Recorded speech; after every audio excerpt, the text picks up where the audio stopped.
Good morning, everyone. I'm Dr. Tian, and my number in metric is A212950. Today, my topic is period efficiency and equitable resource allocation lessons from welfare economy in global development. In this presentation, I will explain the concept of period efficiency, discuss the trade-off between the efficiency and equity, and finally highlight the policy lesson and example in global development. I will begin with the basic concept. Period efficiency means that resources are allocated in such a way that no further improvement is possible without hurting someone else.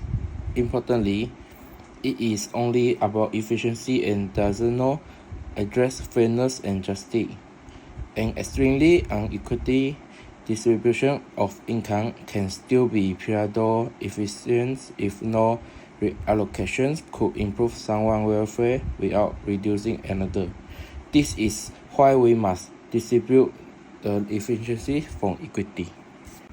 Welfare economy try to combine individual utility into a single measure of social well-being.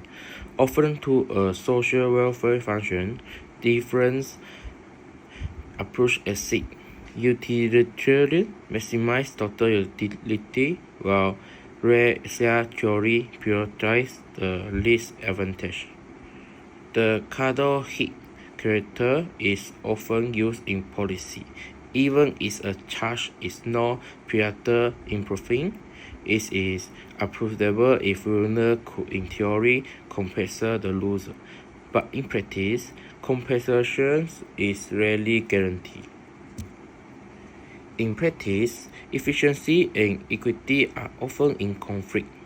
Free market may achieve the efficiency but product high inequity.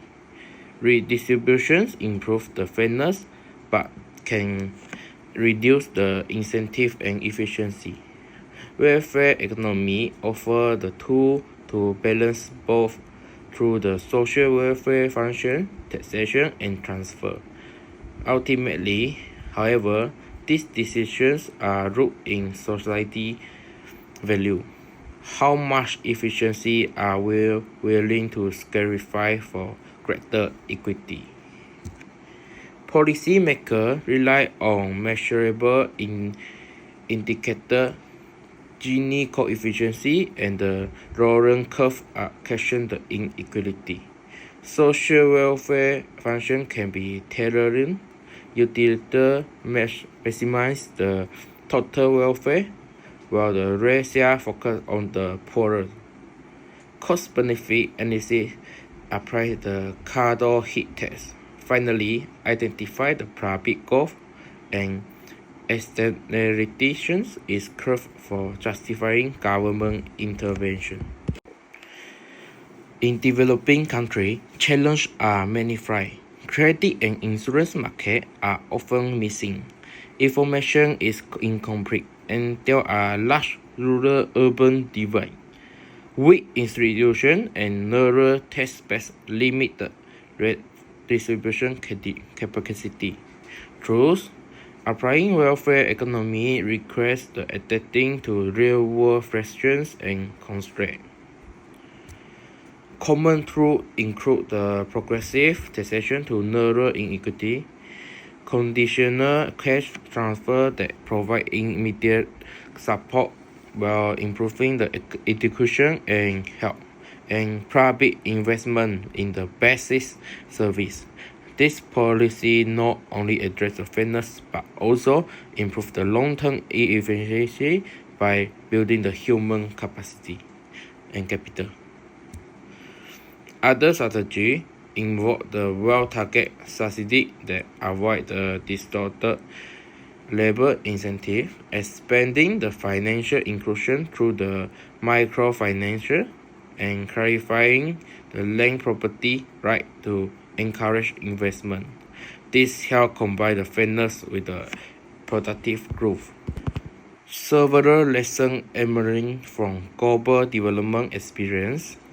Conditional cash transfer can simultaneously reduce the poverty, and improve the schooling. Public health and education sparing raise long-term productivity and narrow inequality. Transparent test system and anti-corruption measures ensure the redistributions truly benefit the poor rather than elite. However, redistribution policy face risks. Targeting error may exclude the needy or benefit the underserving. Poorly designed welfare can discourage work or create dependency. Administrative costs can be high, and voter interest may block the reforms. Policymakers must design carefully, evaluate regularly, and adjust gradually. For developing countries, the key lessons are invest first in human capital, which support both fairness and growth. Adopt targeted redistribution that expand gradually. Build a strong data and evaluation system. Strengthen test and administrative capacity to ensure the sustainability. And combine the redistributions with inclusive market reform, such as financial inclusion and the property right. Evolution should track both short-term and long-term outcomes. Short-terms like incomes, school attendance, vaccinations coverage, and the long-term such as the productivity, labor force participation, intergenerational mobility. Ideally, evaluation should use control groups or experimental method. Open and transparent data strengthen accountability and allow policy learning. To conclude, Pareto efficiency shows the whether resource can be reallocated to improve the outcome, but it does not address the fairness. In developing countries, the most practical plan is to invest in human capital, adopt target frameworks, and ensure the evidence-based, politically feasible policy. Thank you. These references include the classical welfare economy, Saint competency approved, Atkinson inequality works, and the development policy report by the World Bank and UNDP. That's all for me. Thank you.